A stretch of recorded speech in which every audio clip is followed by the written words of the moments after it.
Today's two-pronged announcement represents yet another success in the ongoing efforts by the province to ensure that British Columbians have ready access to a wide range of health professionals. To tell you more about the educational component, I'd now like to introduce the Honourable Naomi Yamamoto, Minister of Advanced Education. Thank you, Gavin. And good morning. It's a real pleasure for me to be here, and on behalf of Premier Christy Clark and my colleagues, I bring greetings. You probably have the two ministers in Cabinet that actually had absolutely no experience with children here today, but I know we've learned quite a bit. And it's great for me to be back at UBC. It is my alma mater, and I have to tell you, it's hard to recognize this campus since the days that I've been here, and I can tell you that there's been a lot of investment and energy and spirit in this campus over the last decade, and I think it's a great place to be. Well, I also can't think of a better place to be on the day before the International Day of the Midwife and BC Midwives Day than to be here and at this great announcement that we have. I can tell you that last time I was here was sometime last year, and I had a tour through the midwifery program. And actually, one of the highlights of my time as the Minister of Advanced Education is actually participating in a mock delivery. Dr. Martin Dawes assisted me, and I am pleased to say the baby doll was delivered healthy. And I frankly can't remember if it was a boy or girl, but it was healthy. What I'm here today to do is to say that I'm really proud that our government is doubling the number of first-year midwifery student seats. This is great news, not just for UBC and BC midwives, but for those that are considering choosing a career in midwifery. But it's also great news for BC families. So this funding is part of our government's commitment to educating health professionals in British Columbia. It means more students can now pursue their chosen career as a midwife at UBC, and more midwives will graduate to serve the needs of BC's families. So what we're doing, we're investing $1.9 million in one-time funding and an increase of over $830,000 in ongoing operating funding to UBC for the expansion of the midwifery education program.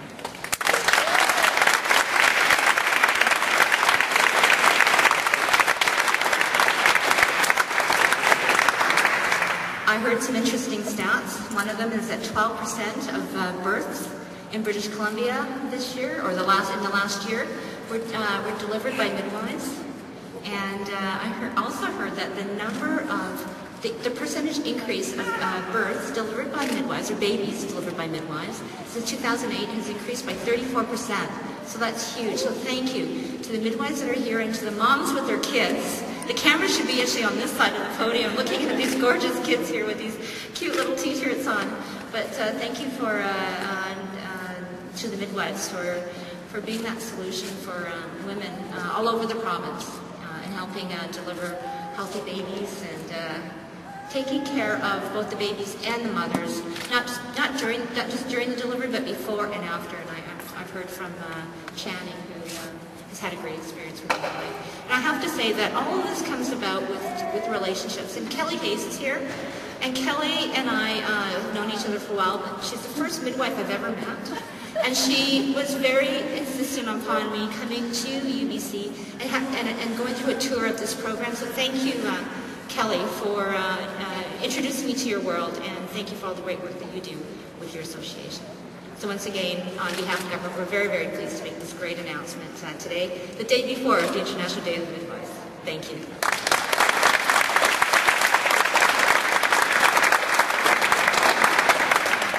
Thank you very much, Minister Yamamoto, for that wonderful announcement. As I mentioned, this is a two-part announcement, with midwifery serving as the common thread. And for the other part of the story, we now turn to Health Minister Michael DeJean.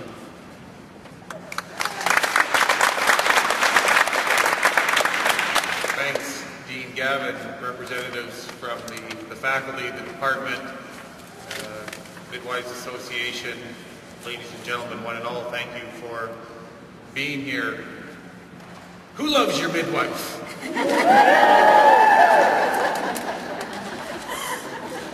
going to do with all those postcards you sent?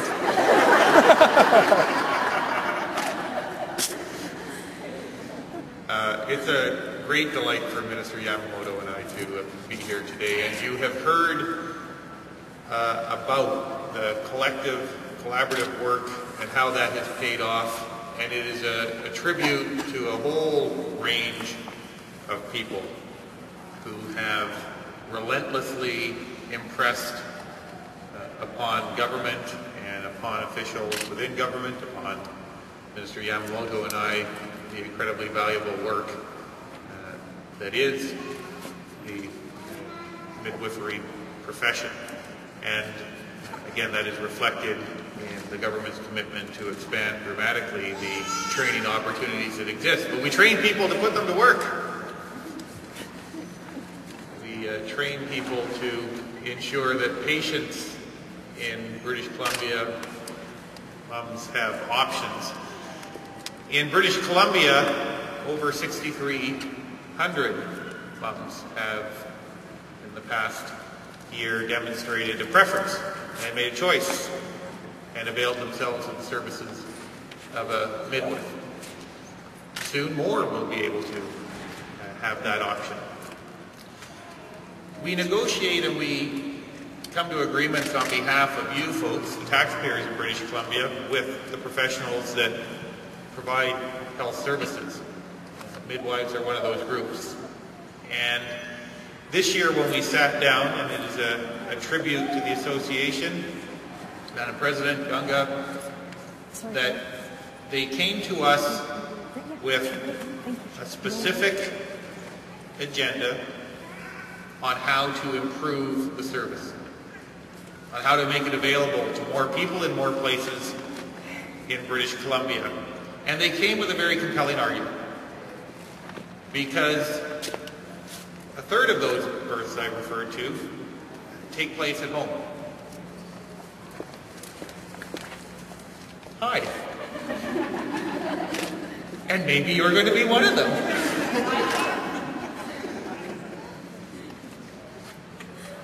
There are benefits that go with that, and to be rather crass about it, there can also, on behalf of the taxpayers, be cost savings associated with that.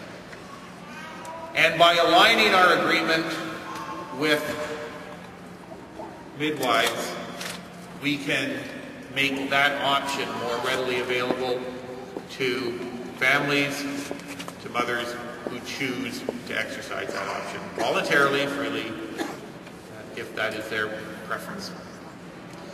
The agreement I'm happy to refer to and announce today and confirm will provide upwards of an additional $500,000 to expand those range of options, to ensure that more women, more families, will have the opportunity to give birth at home if that's what they choose to do. It will assist in bringing midwifery services to rural communities in ways that today that simply isn't possible.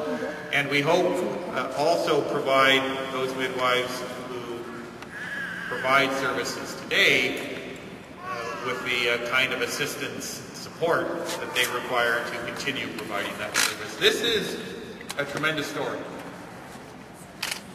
It is a story of very, very dedicated professionals who receive extraordinary training here at UBC and then take those skills and take that talent around British Columbia and do beautiful work. So today we celebrate the fact that there will be more midwives trained in British Columbia, and I hope you'll join me on the day before International Midwives Day in celebrating the fact that because of the spirit of cooperation that has given birth to a new agreement between government and midwives, more families than ever before in British Columbia will have an opportunity to avail themselves of the services of midwives. Thank you very much. Congratulations to all, and thanks To the customers who came today, remember, we love our midwives.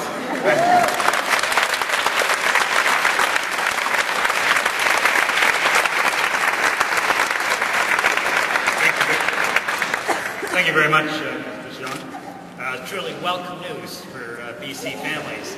And I'm proud to say that this is not the first time that the Faculty of Medicine has been a part of such glad tidings. Much attention has been given to the doubling of our enrollment in our MD undergraduate program and the distribution of those future physicians across the province. Last fall, we were particularly pleased to announce the creation of a special cohort within our physical therapy program, enabling those students to complete most of their clinical training in northern British Columbia and rural communities throughout our province. And today's announcement marks another step forward in our ongoing quest to better meet the needs, the health needs of the population of this province, particularly in the area of primary care. Our midwifery program is but one example of this commitment laid out in our strategic plan in order to ensure that all residents of British Columbia have access to the care that they need. Clearly, increasing the supply of midwives and thereby making prenatal care more widely available is a big step towards meeting the goals we all aspire to. To tell you more about our midwifery program, I'd therefore like to introduce Professor Lakerd, the head of the division, to say a few words.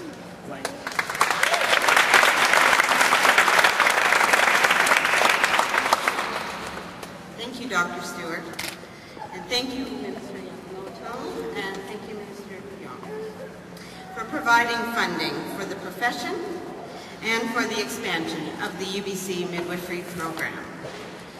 Your appreciation of the value and the benefits of midwifery and your willingness to allocate money to its growth will have a direct and tangible impact on British Columbia's families and health system. This enhanced funding, by allowing us to educate more students, will enable women and their families in British Columbia to have better access to prenatal care, childbirth services, postnatal care, early newborn care, and it will provide them with a wider range of maternity care options. I know educators like to use the word investment when discussing funding for educational programs, but this example is truly a good investment. 90% of our graduates over the last decade are still actively caring for pregnant women and attending births, and they're doing so from Haida Gwaii to Prince George to Kamloops and to Vancouver. And that says a couple of things. One, there is a very real need for midwives that we have only begun to meet.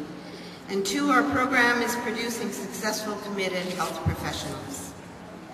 And that comes as no surprise to anyone who's had the task of selecting the next crop of students from our many applicants. The pool of aspiring midwives is filled with talented, mature, committed individuals who want to make a difference.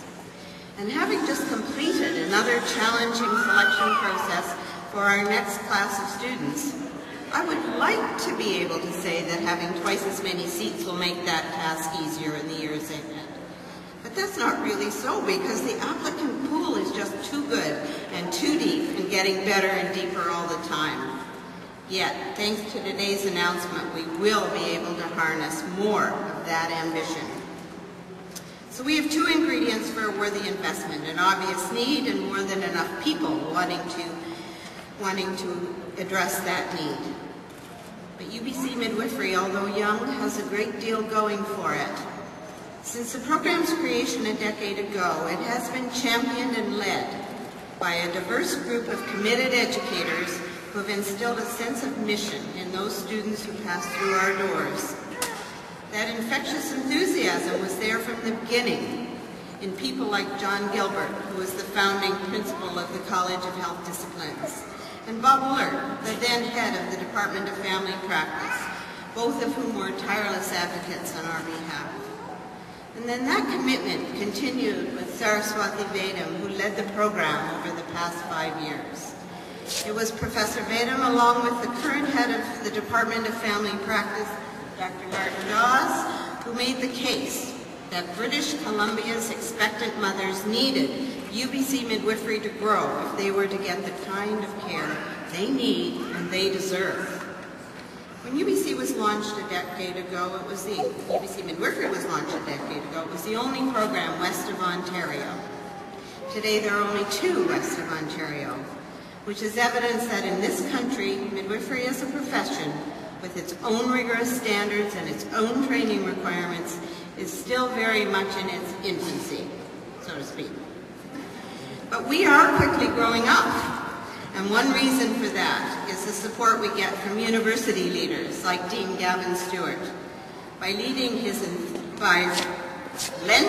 enthusiastic support as Vice Provost of Health, Dean of our faculty, and a gynecologist, Dr. Stewart is standing behind the importance of midwives as crucial members of the healthcare team.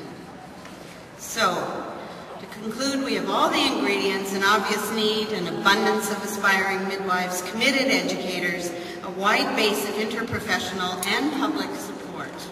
Today's announcement represents the last crucial piece, Government of British Columbia funding that will allow it all to come together and to flourish. So thank you again, Minister de Jong and Minister Yamamoto. UBC's midwifery's commitment to British Columbia is to educate the very, very best midwives. Thank you.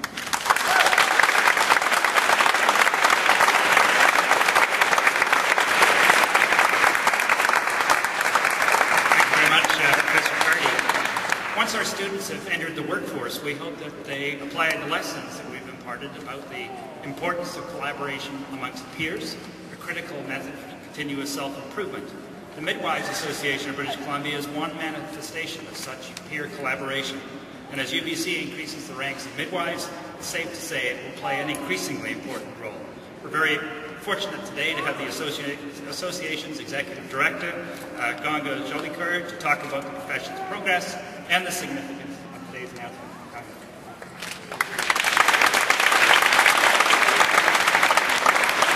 Thank you, Dr. Stewart. As Executive Director of the Midwives Association of British Columbia, I don't think you can possibly imagine how happy I am to be here today. And I'm very pleased to join Ministers de Jong and Minister Yamamoto and Dr. Elaine Carty in making this announcement. It's a great day for midwifery, and it's a great day for women and families that want greater choice and greater access to quality maternity care. The funding from the Government of BC for midwifery education and services will make a real difference for women and their families, for expecting moms, and for women planning a pregnancy.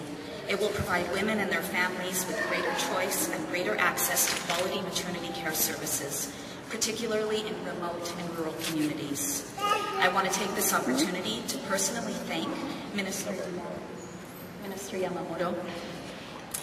It is because of their hard work, their commitment, the fact that they lent their ear and heard us loud and clear, and their dedication to the work that they do, that we're here today for this important announcement.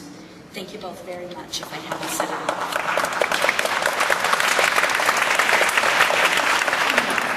I'd also like to take this opportunity to share with you why midwives are an integral part of our province's healthcare system. In fact, midwives are playing an increasingly important role in the healthcare system as primary care providers.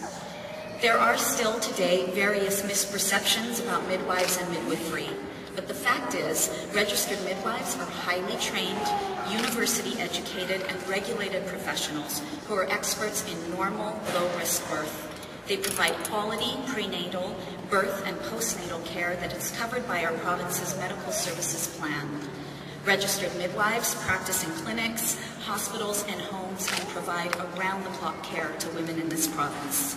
Midwives also offer a complete panel of prenatal laboratory tests, genetic screening and diagnosis options, ultrasound imaging, and other tests and procedures for women and newborns. In March of last year, there were approximately 167 registered midwives in British Columbia. We're now at 187, and by the time we receive our latest batch of university graduates, we'll be nearly at 200 practicing midwives. That number sounds small, but in fact, those Those few midwives delivered more than 6,300 births out of the 45,000 or so births in the province last year, and growing. However, because fewer family physicians are now practicing obstetrics and women are seeking more choices in maternity care services, demand for midwifery is growing, especially in rural and remote communities. The decision by the province to provide new funding for midwifery education will help meet the growing demand for midwives and improve access to midwifery services. At the same time, we're very pleased that our new service agreement with the provincial government provides funding for our profession to establish and maintain practices in rural and remote communities that may presently lack access to midwifery services, and we were hearing more and more every day about the demand for midwifery services in rural British Columbia. Moreover, our new agreement provides $500,000 in new funding to increase the number of home births in our province. And I think that beyond the money, it speaks to me of the province's support for this very, very important aspect of the care that midwives provide, and that is home birth, and I thank you especially for that. This is good news that will meet the pent-up demand for home births in BC and reduce costs for government, given the average stay in a hospital costs $2,000 a day. In this context, the qualitative nature of midwifery care is equally important and can't be overlooked. There is a rich scientific literature that demonstrates that registered midwives improve maternity care and improve health outcomes. Women who birth their babies in the care of midwives are less likely to require obstetrical technology. They're less likely to be hospitalized prenatally. They have a lower rate of cesarean section. They spend less time in hospital, and they have a lower rate of preterm births. Research also confirms that there is no increased risk in birthing babies at home under the care of a midwife. Given that care leads to better health outcomes, midwives are proud to play a modest role in making the healthcare system more sustainable. Midwives help control healthcare costs by improving outcomes, reducing the length of hospital stays, or eliminating hospital stays altogether in the case of home births, reducing C-section costs and other obstetrical procedures, and alleviating pressures on other acute care resources. Against this background, you can see why midwives are playing an increasingly important role in the delivery of maternity care in British Columbia. So, on behalf of the BC midwives, of all of the thousands, tens of thousands of women and families who have realized and will realize the benefits of midwifery in the future, I'd like to again thank the province of BC and Ministers DeYoung and Yamamoto for their support in making this happen. I also want to acknowledge all of the supporters that are here. Midwives have the best end product I've ever seen. Thank you very much.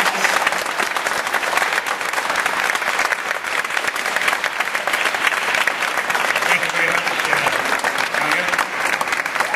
Finally, and perhaps most importantly, I'd like to introduce Channing Rodman. And Channing's among the growing number of women who have chosen to use the midwife to assist in their babies' deliveries. In the end, all of this funding, planning, and negotiating is about better serving persons like Channing. And it's only fitting that we hear from someone who can share the perspective of the consumer to remind us why we're all engaged in this initiative. Channing.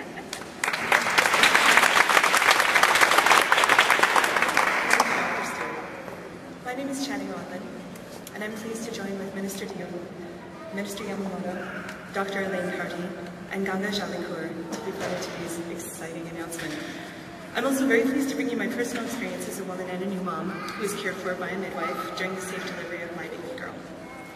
But I first want to say how delighted I am that the provincial government is expanding access to midwifery training and services. It's great news, and I know it will benefit expectant moms and their families right across this province. Having given birth to my baby girl 8 months ago, my husband and I can attest that the services provided by our registered midwife were second to none. She was nothing less than supportive, respectful, and professional. I want to personally thank my midwife, Patty Johnson, for her support and assistance throughout my pregnancy and in helping to deliver our daughter. Patty promoted and enhanced the health and wellness of me and my baby throughout my early pregnancy, through my labor and birth, and for about 6 weeks afterwards. Patty's guidance and care ensured a healthy and a joyful start to our new family. We chose a midwife because they offer the kind of care that we wanted. Because a typical visit with a midwife is about 45 minutes long, we had lots of time to ask questions. We were well prepared for labor, and after my daughter was born, the home care support that they gave us was absolutely amazing. Because midwives do regular visits, home visits postpartum, I was able to get to know my baby in the comfort of my own home. They not only assured that we were all off to a good start, they also connected us to lots of resources, and they helped us to build our confidence as new parents. So I would encourage any expectant mom or woman who's planning a pregnancy to consider using the services of a registered midwife. Something I didn't know when I first started working with a midwife is that the majority of midwife-assisted births take place in hospitals where midwives have privileges. But because I had a midwife, I was able to choose to give birth to my daughter at home, and it was great. It was also totally safe, and there's a large body of research that supports that. In short, my experience with my midwife was simply fantastic. And that's why I decided to come forward today to applaud the province for supporting the UBC School of Midwifery and for expanding access to midwifery care right across the province. With today's announcement, I'm pleased that more moms to be like me and like you all will have the opportunity to access the services and benefits of a registered midwife, just as I did. I think that's great, and so does my little girl over there. Thank you very much.